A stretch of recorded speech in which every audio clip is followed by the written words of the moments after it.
Ngiyabingelela kuyindlondlo ezinhle. Indlondlo lekhulumayo umntwana ohamba namakhehla. Sanibonani. Kuwo bonke amagumbi amanomhlaba. Abantwana bamakhosi baxakekile. Kuwo bonke amagumbi amanomhlaba abantwana bamakhosi badidekile ngezinto eziningi ezikhulunywayo nezishiwoyo kubona abangasaqondi kahle ukuthi kanti kwenzakalani ngeimpilo zabo. Kini indlondlo ezinhle nina abanikazi bamandla, abanikazi bokukhanya. Ngisondela kunina ngizonibikela nje indaba ukuthi aningatatazeli. Ikhona lento yokuthi wazalwa umbethe. Uma uwumntwana wamakhosi, uma uwumntwana ohamba nenzuza spirit, uvele uzalwe nje umbethe. Umbethe ngoba uhamba newele lakho lakamoya. Leli wele lohamba nalo lakamoya iwele elikade nje labakhona, wathi uma uzalwa labe liphuma kanye nawe esibelethweni sikama wakho. So ngalesi sikhathi liphuma leli wele kuyenzeka balithatha balilahla amanesi labalilahla khona, o kuyenzeka kwabanye kuthola ukuthi abazali babo babazi vele ukuthi kwenziwa njani mangabe kuzaleke umntwana ngaleyo ndlela.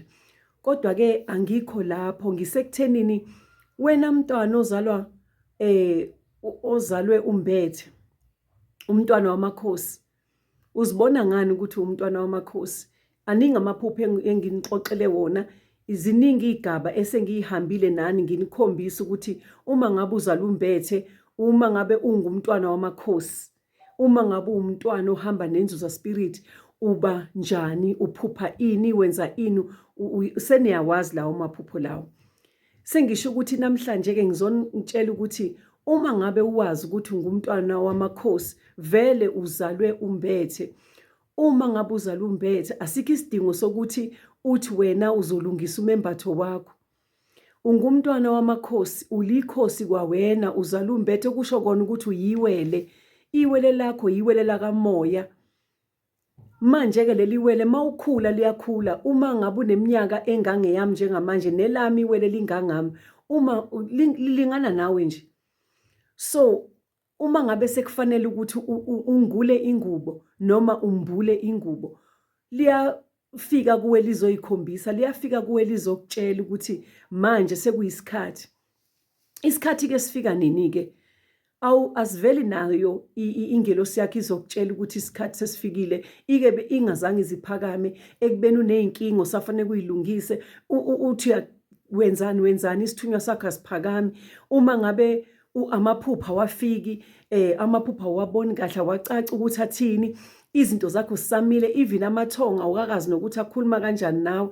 Uma ngabe usaxakekile nje, awukakezike ukwengula ingubo, awukakezi ukuyembula ingubo.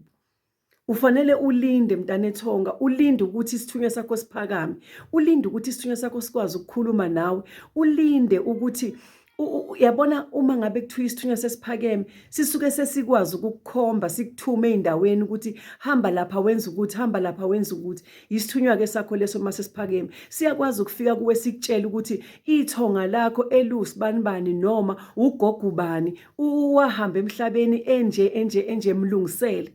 Yayizwa leyo? Isithunywa ke siphakeme ke lapho sesiyakwazi ukukubonisa, sebeyakwazi ukuxhumana nawe, even amathonga ayathi mayifika nawe ekhuluma nawe yonke into iqondile. Awukwazi ukuthi uhambe uyongula ingubo ekubeni amathonga ungakawazi, ungakawezwa, esaxakekile kwawona, esangcolile kwawona, engakaphume einkingeni leze kuzona. Abantwana bamakhosi ke bahlangana nezinkinga enjalo zokuthi wazalwa umbethe, sondela ngapha uzongula lengubo.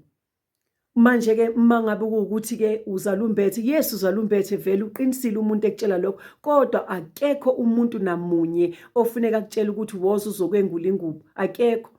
Umuntu utshelwa isithunywa sakhe. Ngikhuluma la nabantwana abahamba nenzuza spirit, ngikhuluma la nabantwana abahamba namakhosi, ngikhuluma la nabantwana ama-self-initiate, lawa ahlupheke kakhulu, axakeke ngalendlela ukuthi awakwazi ngisho ukuthi azokwenza njani ngenxa yokuthi ziningi izinto, ziningi indawo la seningene khona, nenza amaphutha, nenza izinto eningazazi ngoba vele uma ngabe ungazi vele uzongena ephutheni. So ngikhuluma nalabo bantwana-ke mina ukuthi akungathi usungenile ey'ntweni ey'ningi eziyinkinga zakubuyisela emuva bese uphinde futhi uyaqhubeka uyongula ingubo umuntu wakho engakasho ukuthi yengule. Umuntu wakho engakafiki kuwena kuphe ngisho igama lakhe lokuthi yena ubani igama lakhe. Phela ingelosi esihamba nayo umembatho wethu umuntu loyo okhulayo ngokukamoya. Uma ekhula ngokukamoya uyena osilekelelayo ey'ndaweni zethu esihamba kuzo, uyena osilekelelayo ey'nkingeni esihlangabezana nazo, uyena osiphushayo, osivikelayo kuzo zonke izinto ukuthi wena hamba la, hamba la, hamba la, wena shona le, wena yenza nje. Uyena osambulelayo izinto afika kwembulele la ufuneke mawulungise khona. Uyena-ke futhi ozokwambulela ukuthi manje sekuyisikhathi sokuthi mawulungise, mawengule ingubo yakho. Uyena ozofika akutshela ukuthi igama lami ubani. Uma ngabe engazange akutshela igama ngoba kuyenzeka ukuthi angakutshela igama kodwa akutshele, uyena ozosho imbuzi ukuthi imbuzi ozongenzela ngayo izobe kuyimbuzi enjani.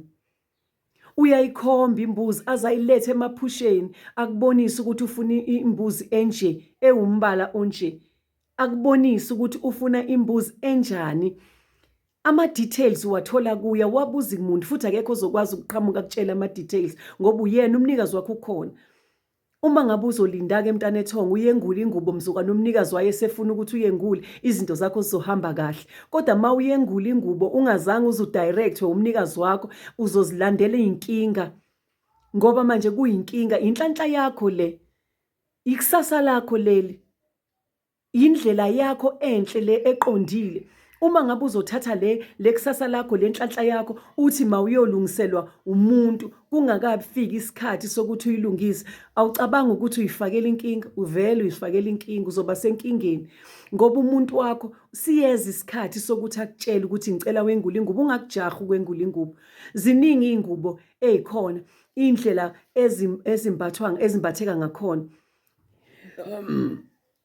Makhosi, ngizoza nevidiyo elandelayo enichazela ngey'ngubo ukuthi iy'ngubo zingaki, zinjani, zihamba kanjani.